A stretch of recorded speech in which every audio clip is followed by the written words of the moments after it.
Bonjour, je m'appelle Guillaume, j'ai 21 ans, je suis étudiant et je vais vous raconter comment je suis devenu chrétien. Donc, je viens d'une famille pas catholique, culture, on va dire, culture chrétienne, mais pas pratiquant, on n'allait pas à la messe, voilà, on parlait pas de ça en famille.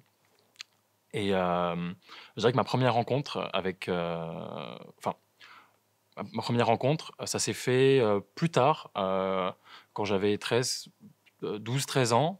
Avant ça, je me posais quand même des questions sur, un peu comme tout le monde, est-ce qu'il y a quelque chose, un peu le sens de la vie, est-ce qu'il y a quelque chose de plus grand, quoi. Et à 12-13 ans, un peu par hasard, je me suis retrouvé à lire la Bible, comme ça. Je me suis dit: «Bon, c'est le plus grand best-seller de tous les temps, pourquoi? Ça doit être bien».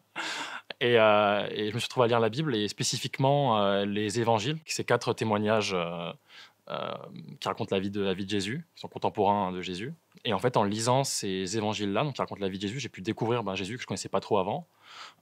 Et c'est là où j'ai vraiment on va dire une vraie rencontre, en fait, où je me suis vraiment senti touché par ce qu'il disait, touché par sa vie, en fait, par l'exemple de sa vie, l'amour, le pardon qu'il portait. Ce qui me parle, un des trucs qui m'a le plus touché, c'est, je pense, le pardon de la femme adultère.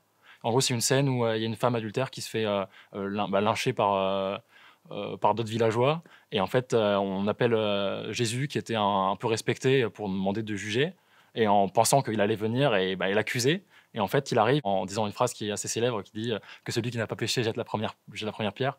Et cette notion de pardon et d'amour, c'est quelque chose qu'on retrouve. Et après, jusqu'à tout le chemin de croix, enfin la crucifixion, c'est quelque chose de très fort. Et ça m'a vraiment marqué. À partir de là, je me suis quand même dit chrétien, même si je ne savais pas trop ce que ça voulait dire, tout simplement parce que j'avais aimé sa vie, en fait. J'avais vraiment été touché par la vie du Christ. Il y a un moment un peu de flottement pendant quelques années où, en fait, ça n'a pas trop duré. C'était très intense, mais assez court, parce que j'avais pas l'environnement pour le faire vivre. Ma famille, comme je disais, n'était pas catho, pas catholique, pas chrétienne. Et donc, je vivais ça un peu tout seul. Je priais des fois, mais je suis jamais allé à la messe, par exemple, en plusieurs années. Malgré tout, j'avais quand même ça.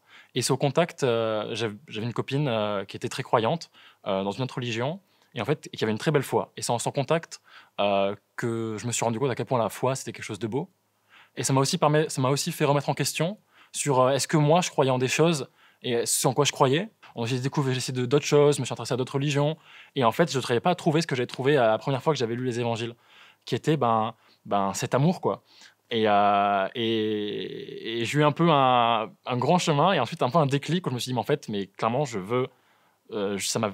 Enfin, en fait, j'aime Jésus, quoi. En fait, je me suis rendu compte que je voulais suivre Jésus et que je voulais suivre son exemple. Et premier pas, c'était le baptême, parce que je n'étais pas baptisé. Donc, je suis allé commencer à aller à l'église, à la messe, etc. Pendant une messe, on va dire, une messe qui était particulièrement belle, extrêmement belle. C'était une messe en plein air avec beaucoup de 1000 personnes. Et, euh, et en fait, quelque chose de tellement beau. Je me suis rendu compte que c'était quelque chose de tellement beau, quelque chose que j'ai jamais vu quelque chose d'aussi beau avant. En fait, la dévotion des gens, enfin l'espoir que ça apporte, et justement l'amour dont je parlais au début, c'est vraiment quelque chose qu'ils pouvaient voir partout, sur tous les visages. C'était assez impressionnant.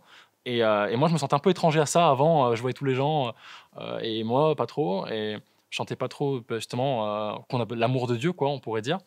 Et justement, au cours de cette messe, j'ai eu cette réalisation-là, qui est venue me frapper, mais comme ça, quoi. En fait, que Dieu nous aime, et en fait, même moi particulièrement. C'était ce qui était compliqué à me dire, parce que, voilà, comme tout le monde, on a des problèmes de confiance, etc., des fois. Et c'est compliqué de se dire qu'on s'aime et que quelqu'un d'autre nous aime. Et de se dire que l'amour de Dieu, c'est un amour assez particulier, on pourrait dire, puisque c'est l'amour du Créateur, quoi. L'amour de quelque chose de plus grand que nous, et alors que nous, on est tout petit. Parce que en fait, je passe d'un moment où je me sens assez seul, et en fait, j'avais du mal à me sentir aimé, à un moment, en fait, où je me rends compte qu'il y a quelque chose, un Dieu, un Dieu qui t'aime et qui est toujours là, quoi. Et ça, c'est un grand changement dans ma vie, parce qu'avant, j'étais beaucoup en quête, un truc tout bête, j'étais beaucoup, par exemple, en quête de plaire, et j'étais jamais en paix avec moi-même. En fait, je cherchais à plaire pour vouloir être aimé. Et en fait, le fait de se rendre compte qu'il y avait cet amour-là qui était au-dessus et qui était toujours là, ça m'a fait rendu moins sensible à ça, et j'étais moins dans la recherche, j'étais plus dans l'acceptation de moi-même, en fait. Ça m'a permis de mieux m'accepter moi-même et d'être plus, me sentir plus libre de ce que je faisais, d'être plus moi-même en fait dans ma vie de tous les jours, vraiment tout le temps et vraiment plus en paix aussi avec le monde. Puisque quand on se rend compte qu'en fait il y a quelque chose au-dessus, que nous on est tout petit et que voilà, le monde suit un peu son cours, on n'est pas vraiment forcément le centre du monde et qu'il y a d'autres choses et du coup on se sent pas forcément coupable de tout, on arrive un peu à externaliser les choses et à vivre, je pense à vivre plus simplement en fait et vraiment plus en paix, voilà, avec le monde, avec les autres et avec nous-mêmes aussi.